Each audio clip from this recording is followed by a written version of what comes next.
We'll start with the past. Do you regret not speaking up earlier about President Biden's decision to run for re-election in 2024?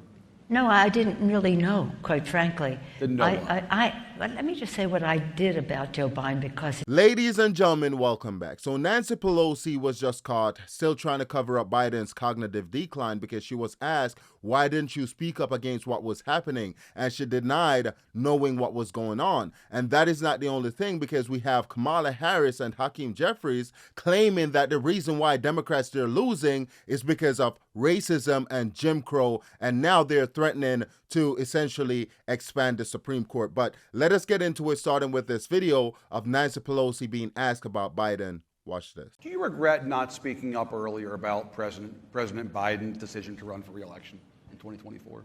No, I didn't really know, quite frankly. Didn't know what? Let me just say what I did about Joe Biden because it's been written about in a way that really didn't happen. All I said to him was this, and you're going to hear this for the first time. And so is he. I guess start writing. Go ahead. I'm ready. I only said to President Biden,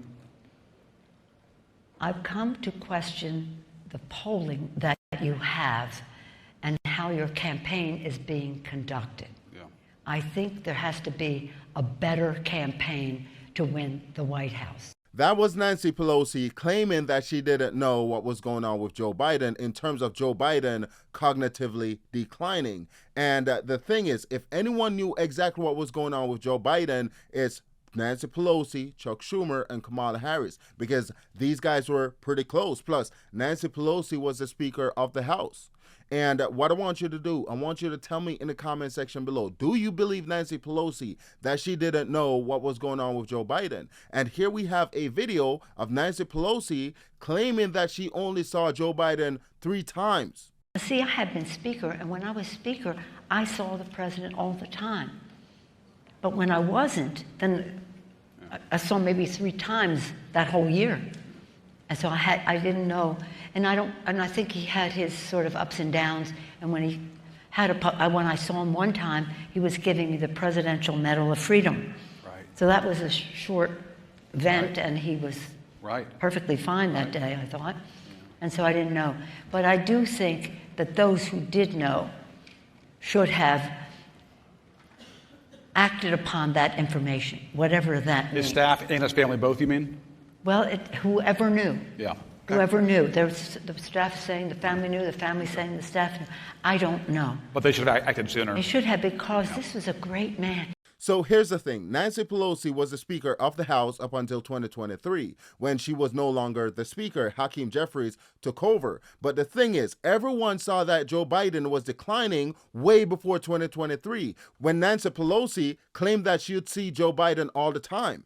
And then she said that once she was no longer the Speaker, that she only saw him 3 times in 1 year. But we all saw exactly what was going on television. So even if it was true that she only saw him 3 times, she saw exactly what was going on, and she knew exactly what was going on. And here we have Nancy Pelosi still trying to cover for Biden, trying to claim that how great of a president he was after he basically destroyed the economy, destroyed the border, and a whole bunch of other stuff. Watch this. This was a great man. Right. He had, when we had the 2 years with him and in the majority, did great things. Yeah. We had the rescue package, the rescue from COVID. We had the CHIPS Act. We had the Yes.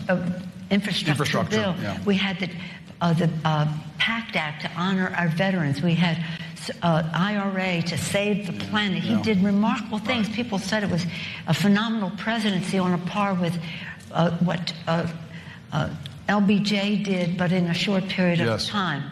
And then, again, that happened. Well, Nancy Pelosi, I think a lot of Americans would disagree with you in terms of the characterization of Biden's presidency, because if you look at what happened under COVID, the lockdowns, if you look at inflation, if you look at what happened with the border, what happened with Afghanistan, and the list goes on and on, because I don't think a lot of Americans would agree with you that Biden was a great president. And I think that his presidency was a failure. And now let us talk about his vice president, Kamala Harris, because she went on Stacey Abrams' podcast, and the things that she was saying was mind-boggling, because here we have a video of Kamala Harris trying to characterize the Trump administration in a disgusting way. Watch this video. That part of the pain of this moment, Stacey, is these so-called leaders who are pushing this kind of this narrative about who is a legitimate American citizen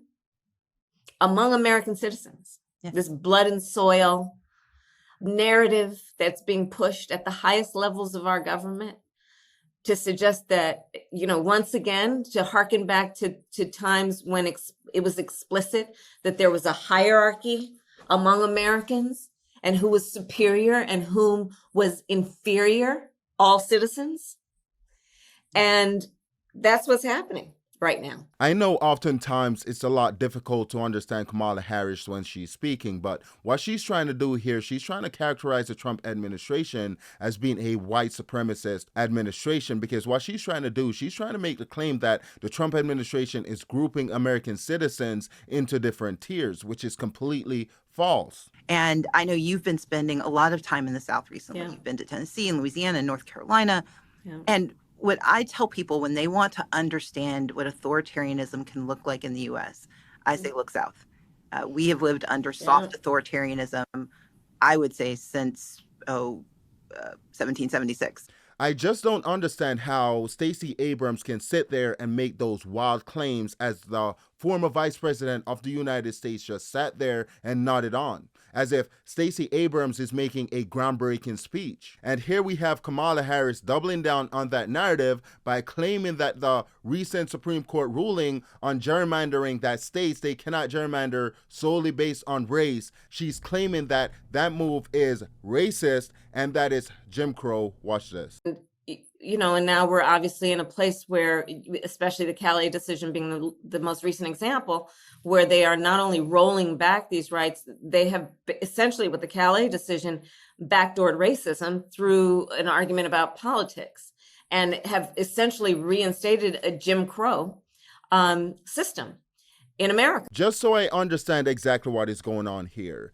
the Democrats, they're always screaming that you cannot do things solely based on race. You cannot judge solely based on race, which I completely agree with. But now the Supreme Court came down and said you cannot draw these districts solely based on race. The Democrats, they think that is racist.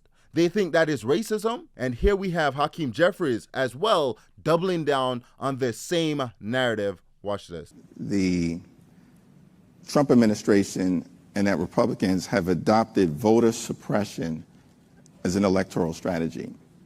And they're going to do everything they can to try to rig the election in their favor. We've already seen that through the gerrymandering efforts.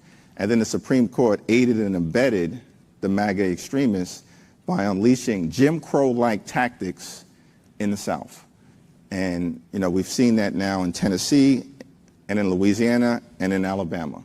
So after the Democrats been gerrymandering for years and the Republicans, they finally fought back. And remember, Hakeem Jeffries, he was the main one that was pushing for Democrats to gerrymander this cycle, because remember, he spent tens of millions of dollars in Virginia and he lost that gerrymandering war. And now because they have lost, it's now racist. It's now racism. You just cannot make this stuff up at all. And here we have Kamala Harris. She's now again calling, because it's not the first time, she's calling to expand the Supreme Court, get rid of the Electoral College, because she lost. She lost in 2024. And even if the Electoral College wasn't in place, she still would have lost because she lost the popular vote. Structural change. I think we need to revisit the efficacy of the Electoral College. I think we need to expand the Supreme Court and look at reforms. So much of what we are dealing with right now, back to the point of just a violation of civil rights and all that your parents and mine fought for, the Supreme Court decisions by this court that was basically at this point hand-selected by Donald Trump. In my view, dramatic Supreme Court reform is necessary. And, I'm going to leave it to the Democrats on the Judiciary Committee, led by Jamie Raskin, who will be the next chair if the American people give us the ability to govern on their behalf in the majority. That brings us to the end of this video. Please let me know what you think in the comment section below. Also, please consider liking, sharing, commenting, and subscribing, and I'll see you in the next video.